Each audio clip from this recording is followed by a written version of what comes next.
Okay, hi guys, and welcome to the show. Today, a very quick episode of Wristwatch Talk. I just want to address my favorite top 10 picks from Baselworld this year. Also, at the end of this video, I will share the results of a poll we just held in the WWT.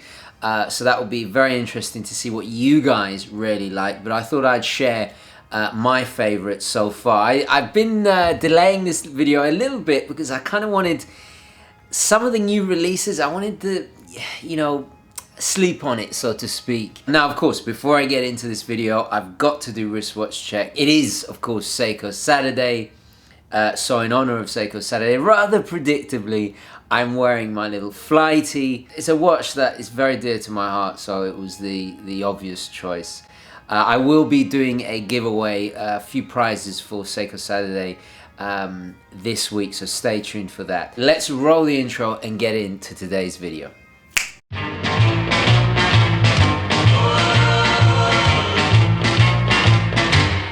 please don't go. Baby, please don't go. Baby, please don't go. Love you so, baby, please don't go.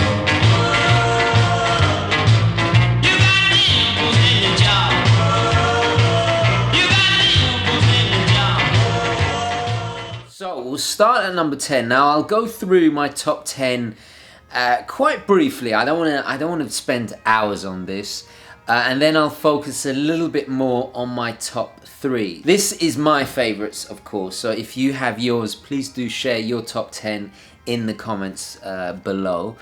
So we'll start with a few obvious choices. Now, number 10 is the Hamilton Ventura. Unbelievably, it's been 60 years since Hamilton released one of their most iconic, if not their most iconic watch of all time, famously worn by Elvis Presley, of course. Now, they've cleverly released it in 2 sizes, which is fantastic. Not everybody loves its asymmetrical, that curvaceous design. It's a very particular watch, and you can see why it's so divisive.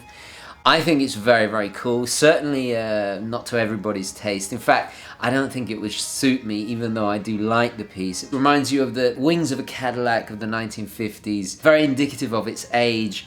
But it's nice that Hamilton have marked the occasion. It's been slightly forgotten about, I think. Can't believe 60 years. Incredible. And you guys know I love Hamilton. Okay, number 9. So that was number 10. Number 9 is, and this is very predictable, but of course, Sinn 104, the white dial version of the black dial that you guys know. I love this watch. I don't actually have it in my possession right now. It's doing the rounds of some friends of mine. I do miss it a lot, but it will be back soon. It's funny, I think I mentioned it in a video. They should do a special edition or something. So just a very simple change of color on the main dial to a crisp white. Yeah, not a tremendous change, although having said that, I do think it breathes new life into the 104. It really works, in my opinion. We should mention there have been some phenomenal Zinns as well.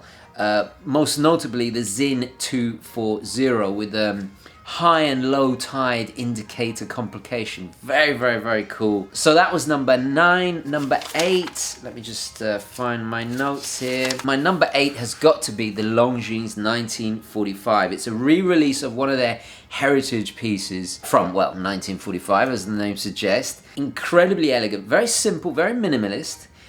Quite true to the original. However, they've made it slightly larger, 40 millimeters now. I believe that the original was a manual wind. Now it's automatic. They've got the caliber L609 in there. So we got this brushed copper convex dial with mid-century Arabics on it, a little sub-seconds at the 6 o'clock, very nicely placed, and they've matched it on the tanned nubuck strap, this kind of distressed texture on it.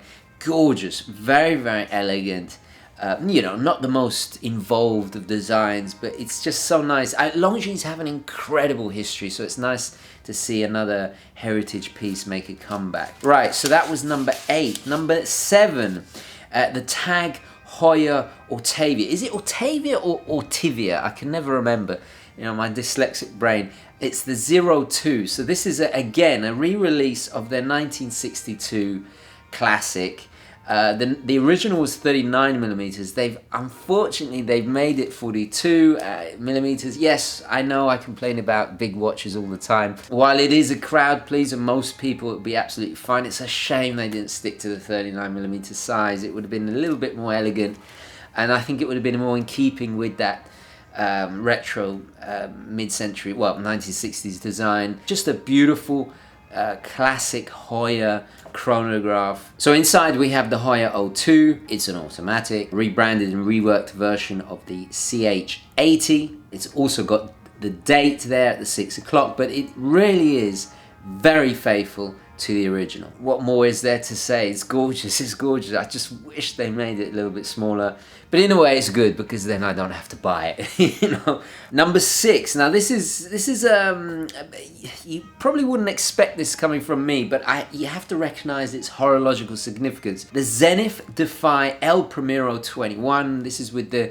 new 21 caliber movement. I think it was some kind of collaboration between the Tag Heuer team brought into Zenith via Jean-Claude Biver, of course. He's now at the helm of Zenith. I love Zenith. Having said that, I've just sold mine, but I love Zenith. I have a big thing for them. You know, the El Primero, of course, is one of the most prestigious movements out there, but what is cool about this is that it brings a new flavor, a new twist to Zenith.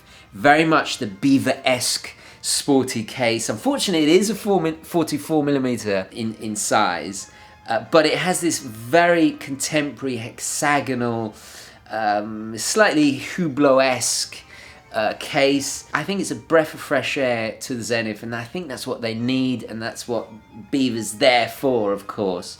But what is special about this is that it's 100th of a second chronograph. Phenomenal. So not only is it a fresh new look for Zenith, it's also horologically, it's got some serious muscle in that movement. Even the movement looks gorgeous, and it's made out of, I have to quote this because it's made out of carbon matrix nanotube composite, whatever the hell that is.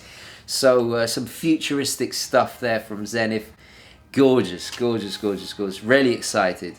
Again, I'm kind of secretly thankful it's not, you know, a 40 millimeter case, because I'd have to buy it. You know, very cool. So that's my number 6. Number 5.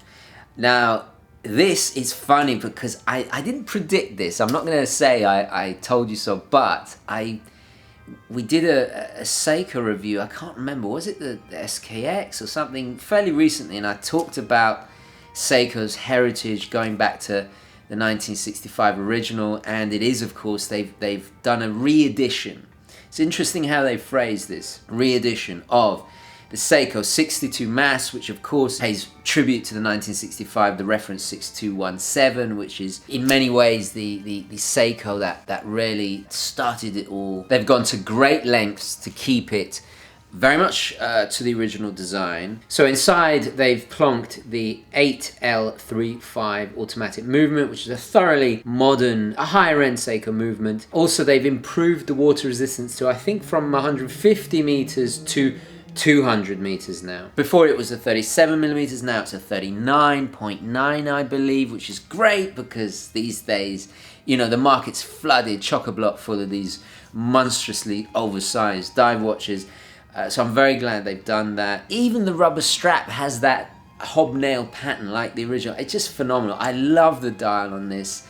They've got I think they've gone for a domed, scratch-resistant sapphire, which is great. So it is a little bit more modern, tiny bit bigger, modern materials, obviously that beautiful green loom, that glows green, I think. Gorgeous. I'm really excited about that one, so I had to put it in my top 10. And we should also mention a whole slew of Grand Seikos. I think even a Grand Seiko paying homage to one of their first. I have yet to read and discover about this, but very exciting. A lot of great stuff. But for me, it had to be, you know, you guys know I'm a fan of the Seiko divers, so for me, it had to be that one. Okay, so that was number 5. Number 4.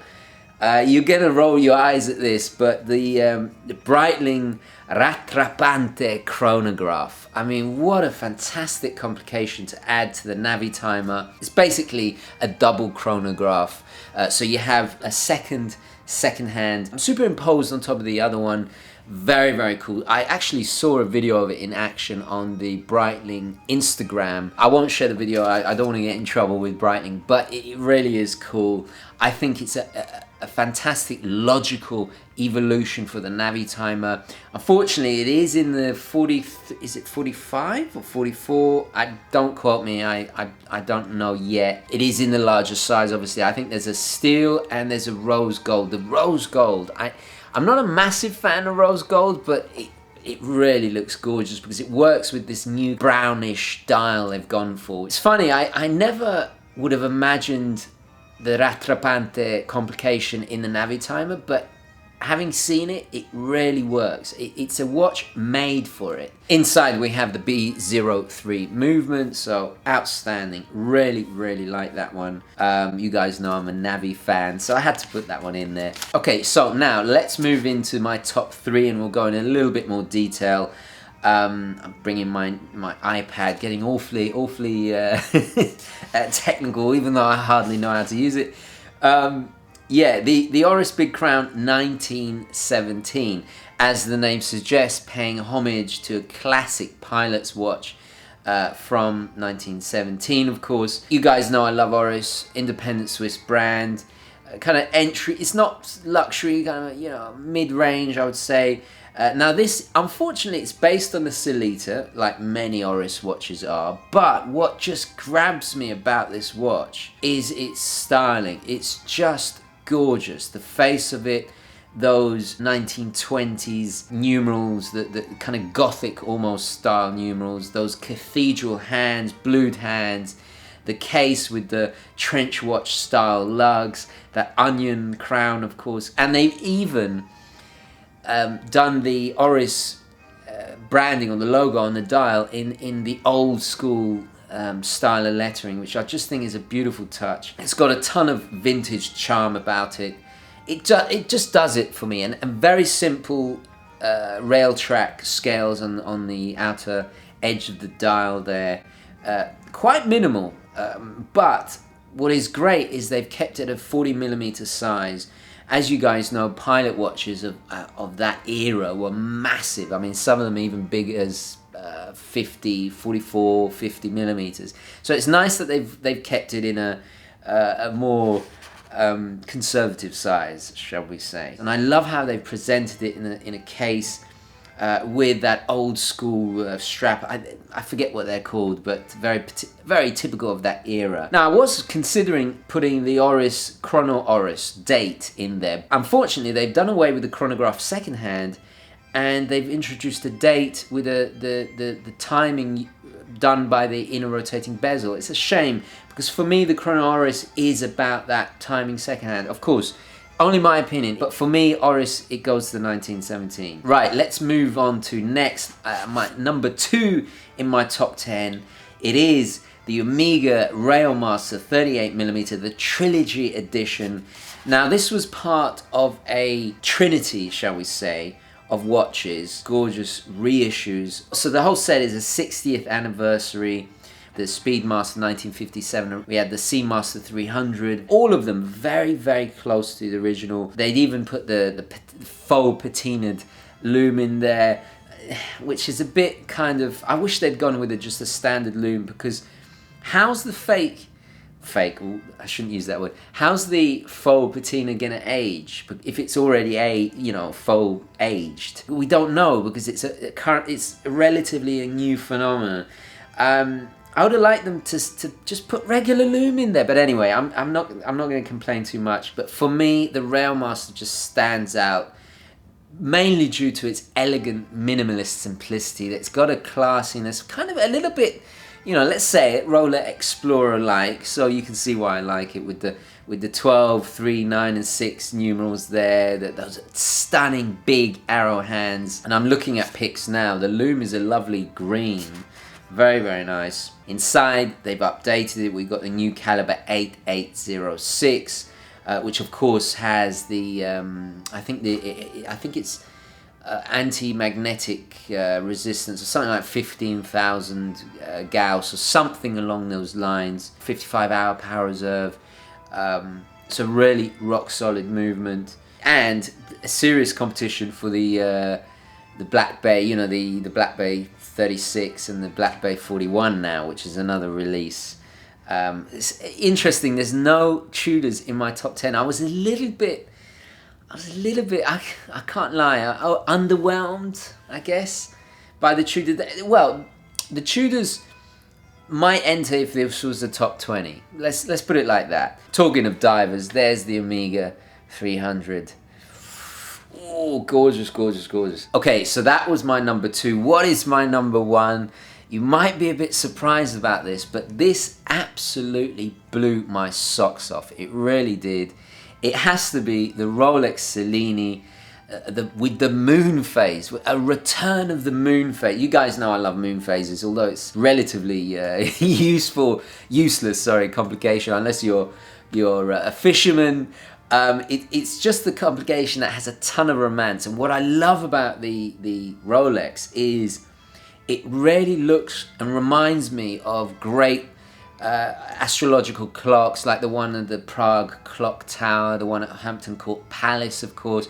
It has that old world romance to it, very elegantly placed in this Cellini. Cellini is a line of Rolexes that doesn't get mentioned enough, and I'm so glad they did this. And I believe, if I'm not mistaken, it's the first moon phase we've seen since the 50s, so over half a century. So it's been a while. It's been absolutely donkeys since they've had a moon phase. I could be wrong about that, but I'm pretty sure that's the last one. The layout is gorgeous. They've really got a great balance to this piece. Slimmer case, has the crescent moon pointer hand for the date that is on the outside of the dial.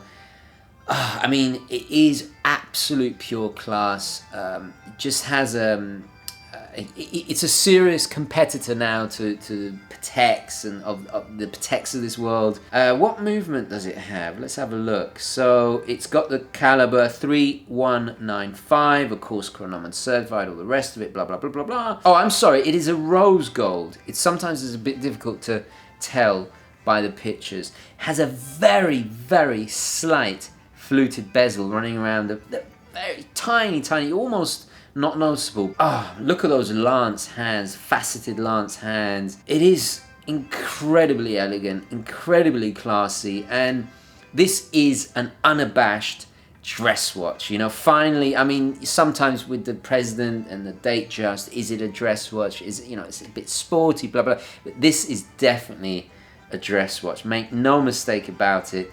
What is the size? 39 millimeters. Oh, God, I'm going to be a very, very broke individual. I'm just reading here. Now I'm reading about, on the Rolex website. So it's an amalgamation of two references, the 6062, yes, so I was right about that, and the 8171. I'm not familiar with that one. I'm gonna have to Google and find out all about it. But how exciting! I mean, for me, it blew away all the other Rolexes. I'm sure you probably disagree with me, but you know, we saw the what was it? The Sea Dweller with the red text. You know, very subtle changes. We saw what else did we see? We saw the 41 millimeter date just. We saw excuse me, a Sky Dweller in steel now. You know, not huge changes, typical of that Rolex evolution, but this time we see something that just boom, you know, it really did it for me. Really did it. Oh my gosh.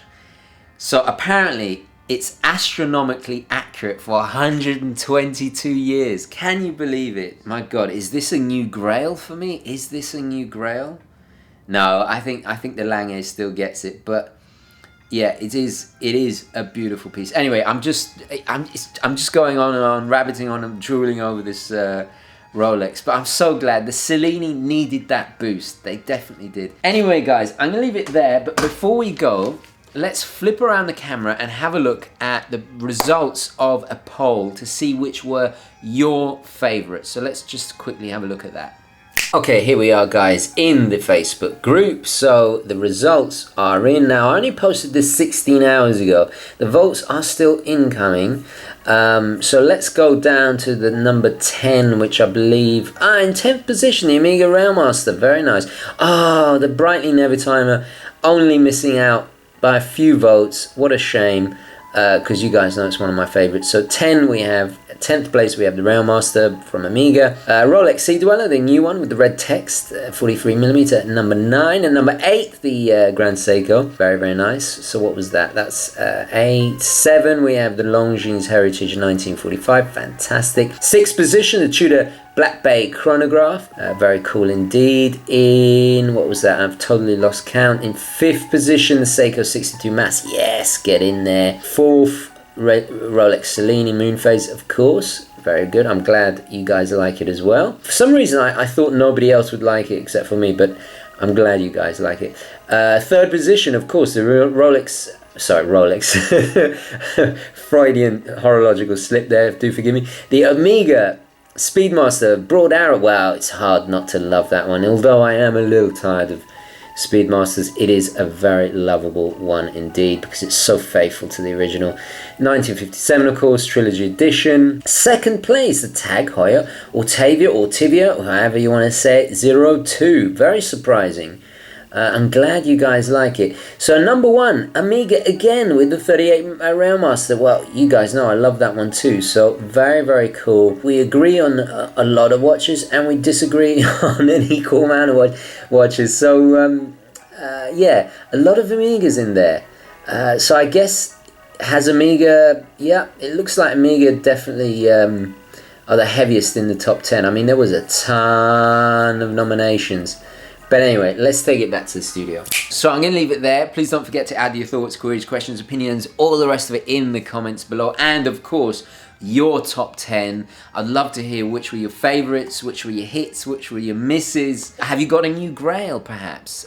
Which are you thinking of buying especially? Sad that I couldn't make it to Baselworld this year, although I did have some very, very generous invites from some very prestigious Swiss companies, so hopefully next year I'll make it. Just so busy with work and everything, but I will have a very, very special event, watch event coming up. I'm not going to say too much, so stay tuned for that. Thank you very much for watching. Please don't forget to like this video if you enjoyed it and found it useful, and as always guys, I will catch you in the next one. Okay, ciao.